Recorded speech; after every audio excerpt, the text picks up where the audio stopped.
chapter 15 is going to go ahead and focus on speaking to inform.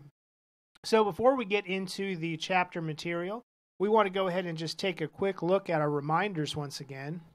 First, make sure that you are taking notes throughout this presentation, as they will become your study guide for both the test and for the final. Make sure you read chapter 15. After you read chapter 15, you should be able to define and apply the key terms in the chapter. Additionally, after reading chapter 15, you should be able to answer the questions at the end. So here we go, taking a look at chapter 15, speaking to inform.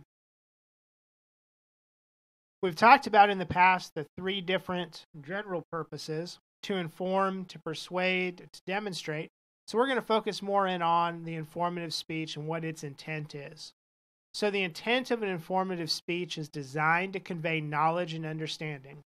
You are giving information to your audience. They are taking that information from you, and they're learning something new. We're not asking them to apply the information or make changes, as that would be persuasive. We're just simply giving them the information, and then they will go and make evaluation and take in the new content knowledge that they've learned. So when we look at informative speeches, there's four general categories that these fall under. We call these kind of umbrella categories. So for the most part, when we're talking about objects, processes, events, and concepts, it's very informative in nature. When we see the processes on there, a lot of times these can be shown through our demonstration speeches. So what we're going to do is we're going to take a look at these four categories of informative speeches. We'll start with the objects, and then we'll go to processes, events, and conclude there then with concepts. So up first is objects. So objects are anything that are visible, tangible, stable in form. So a lot of times this is something you could hold in your hand, or you can hold a picture of it in your hand. So something that has some sort of physical stature to it. You can go to this place, you can interact with this object. It's very concrete, it's real, it's accessible. So an object is anything visible or tangible, stable in form. So if we take a look at kind of an example object speech, and we pick the object of the St. Louis Arch. So we would look at our three main points to be: main point 1, the base of the St. Louis Arch houses a visitor center with a museum, 2 movie theaters, and retail outlets. Main point 2 would then be the middle of the St. Louis Arch contains a high-speed tram that carries visitors from the base to the top and then back down again. And then the final main point 3, the top of the St. Louis Arch has an observation deck 630 feet above the ground. So the object speech is the most easy to present, the most easy to understand, and the most easy for an audience member to receive the information for. Up next is a process speech, which is a little more difficult, as a lot of times they could be a little bit more abstract and not as concrete. But with a process, this is a systemic series of actions leading to a specific result. So we're going to talk about almost sequential, step 1, step 2, step 3, those kind of things, to get us through how something works. Or we might look at it from the inside out, left, right, those kind of things. So the process speech is a systemic series of actions leading to a specific result. So if we look at the topic of magicians and the processes that they use, we might have 2 main points here, with the first being many magic tricks rely on mechanical devices that may require little skill by the magician. So for instance, if you've ever seen those tricks where they put the rabbit in the box, close the door, open the door, and magically the rabbit is gone, it's nothing more than an additional mirror inside that the magician flips as they're closing the door. So when it reopens, it appears to be empty.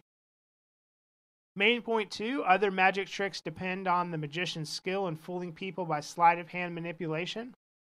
We can all remember at some point when we've either done this or as a young child it happened to us, but somebody takes their hand and then puts it behind our ear and then pulls their hand out and magically they found a coin.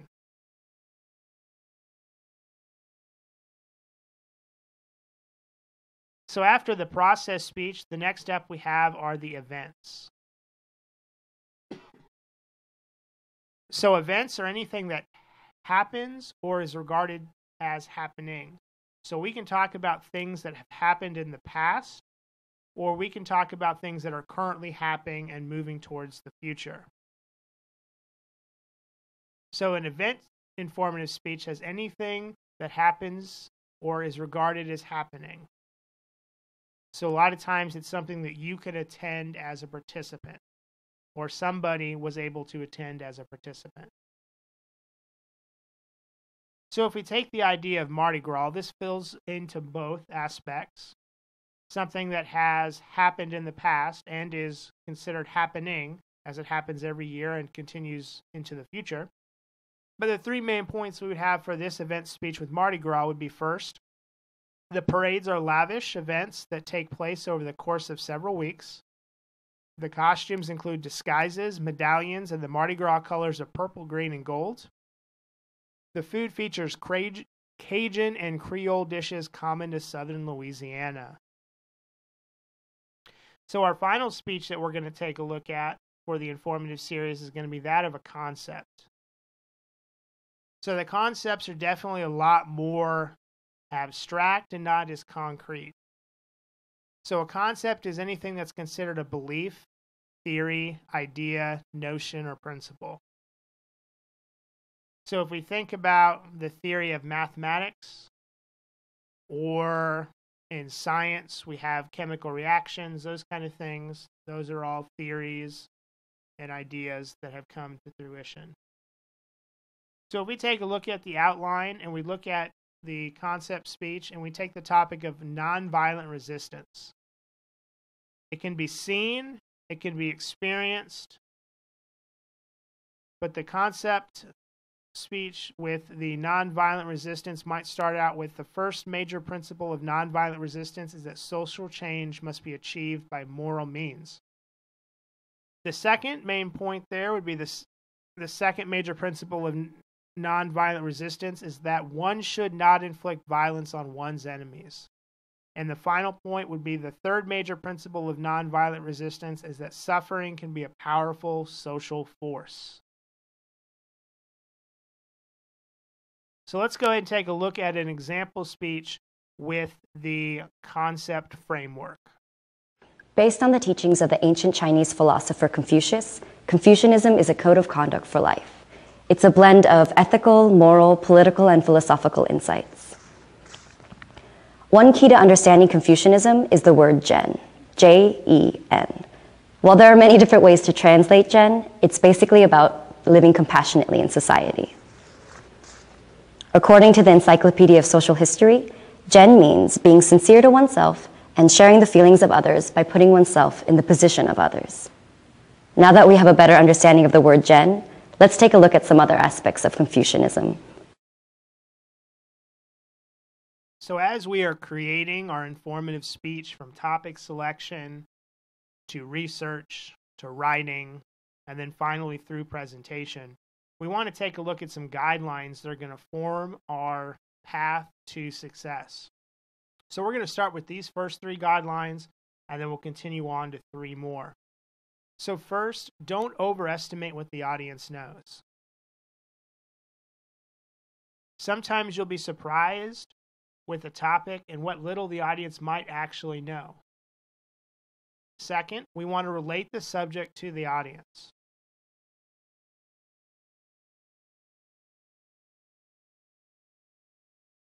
And then third, don't be too technical. So when we're talking about technical, a lot of times jargon from industry comes into play.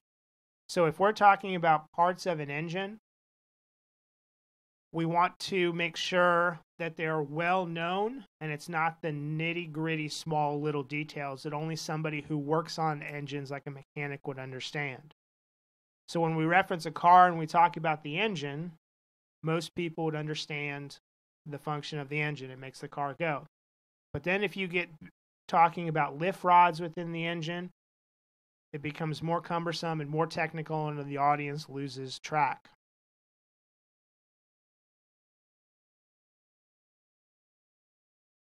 The final 3 guidelines that we're going to take a look at here are: first, avoid abstractions. So we want to be as concrete as possible, both in what we're saying and how we're saying it. A lot of times with informative speaking, we connect in or utilize visual aids to help support the points that we're making. Make sure that you have personalized ideas. The more personalization you can provide to your presentation, the more engaging and connecting it is to the audience. And finally, be creative. The more creative you can be, the more engaging your speech and presentation becomes, as it provides levels of intrigue and interest from your audience.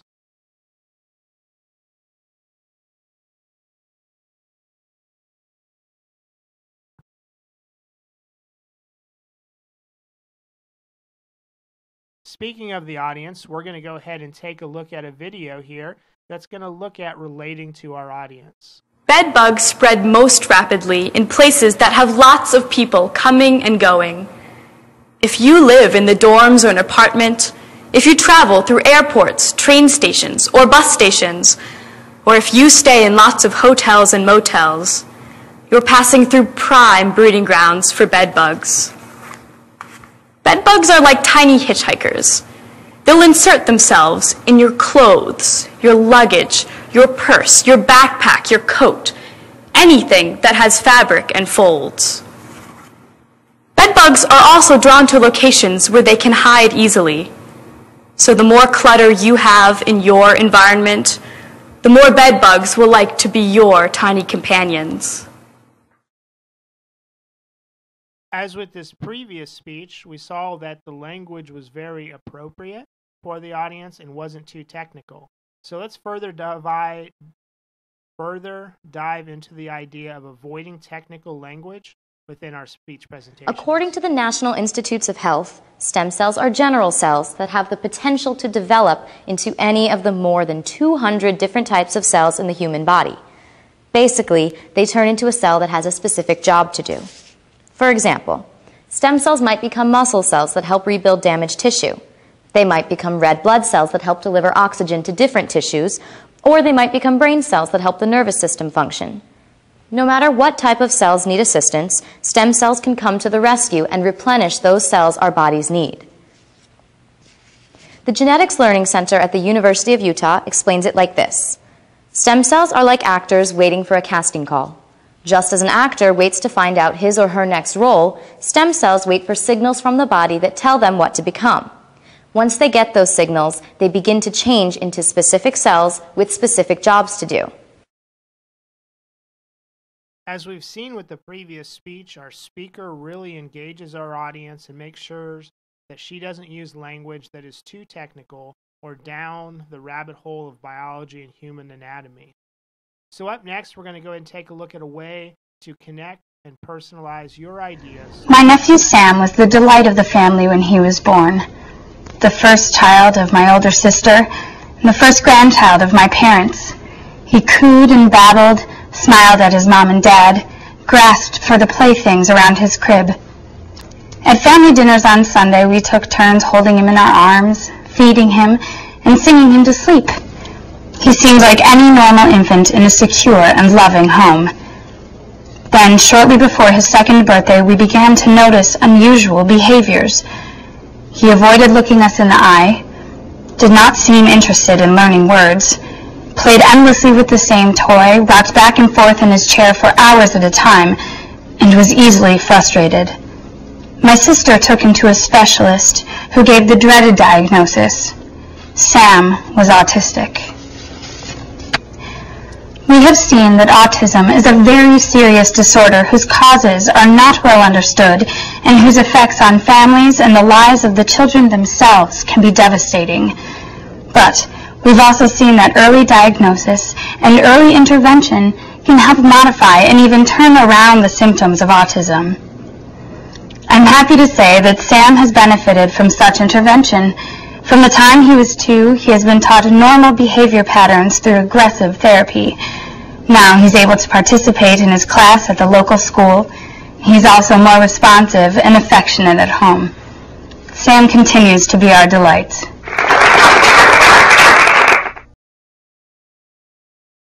So with this previous speech, we saw how the personalizing the ideas came into play. Our speaker chose the topic of autism, but made that personal connection by referencing her experiences with her nephew and how her family has dealt with the topic.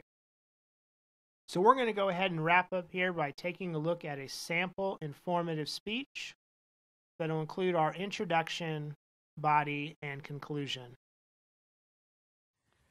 Maureen Schrader lay on the operating table at St. Barnabas Medical Center in Livingston, New Jersey.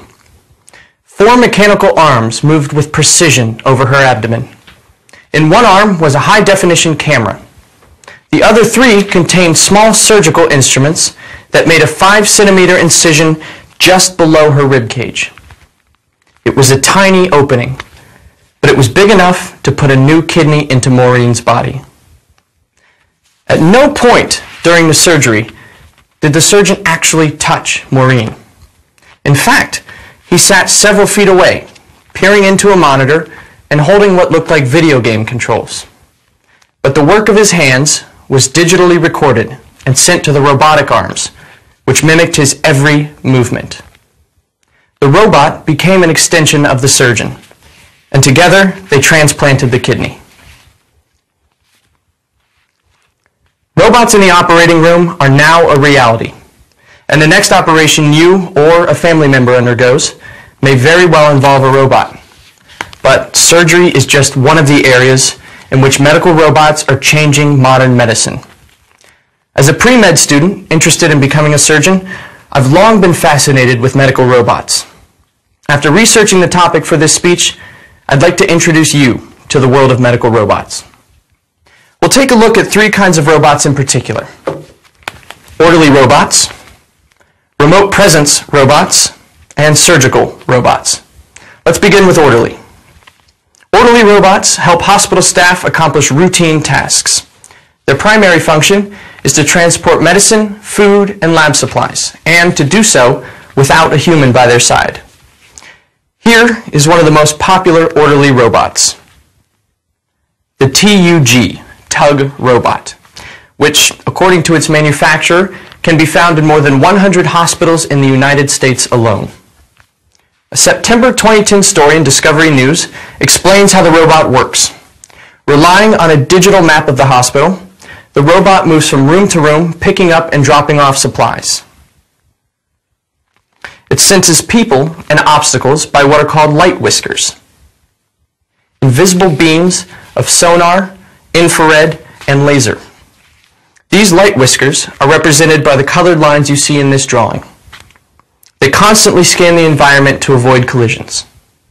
Tug robots can also communicate with one another about the most efficient route to a location given current hallway conditions. They are highly efficient and make fewer delivery errors than people. Mark Weigel, Director of Food Services at Bethesda Memorial Hospital in Maryland, notes that the Tug robot never argues with patients, takes no breaks, is always polite, and always on time. But orderly robots are not the only robots transforming modern medicine. Remote presence robots allow a doctor to visit with a patient even when the doctor is not in the same room. Remote presence means that the doctor can be present with the patient even when the doctor is in a remote location. Imagine, you're sitting in a hospital room and in comes this, the RP7. A 2009 story in U.S. News & World Report explains that physicians can pilot these robots from a laptop located anywhere in the hospital or in the world.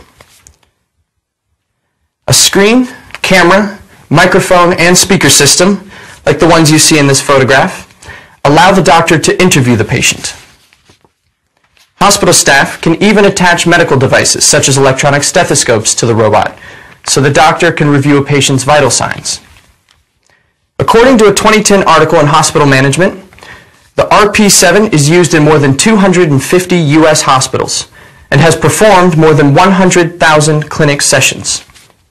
They are particularly useful in hospitals with a high patient-to-doctor ratio. In addition to orderly robots and remote presence robots, a third kind of robot is transforming modern medicine. Surgical robots, like the kind I mentioned at the start of my speech, are increasingly being used in operating rooms around the world. Most popular is the one you see here, the Da Vinci. According to a 2010 article in the Miami Herald, there are more than 1,400 Da Vinci robots in hospitals worldwide, and they're used in more than 200,000 operations every year. How does Da Vinci work? Intuitive Surgical, maker of Da Vinci, explains that the surgeon controls a robot from a remote terminal. You can see the terminal in this photograph. Usually the terminal is a few feet away, as in the photograph, but it can be as far as thousands of miles away. So a surgeon in San Francisco can operate on a patient in Miami. The surgeon controls the robot's arms utilizing an interactive 3D imaging system. But make no mistake, even though the robot is touching the patient, the surgeon is always in control. Doctors love Da Vinci because it dramatically improves the quality of surgical procedures. Dr. Jeffrey Wolf, a head and neck surgeon at the University of Maryland Medical Center, states that Da Vinci gives us unprecedented access with really good 3D visualization. We are now able to perform intricate surgeries in a very small space with great dexterity. Da Vinci also reduces the risk of post-surgery complications, allows for faster healing, and helps patients leave the hospital sooner. In conclusion, we've seen that medical robots are playing an increasingly important role in modern medicine. Whether it's running errands for hospital employees, helping physicians connect with their patients, or acting as a surgeon's eyes and hands, medical robots have brought the future into the present. So the next time you find yourself at the hospital, keep your eyes peeled for the kind of technological marvels that used to only exist in science fiction. Medical robots are now a matter of science fact.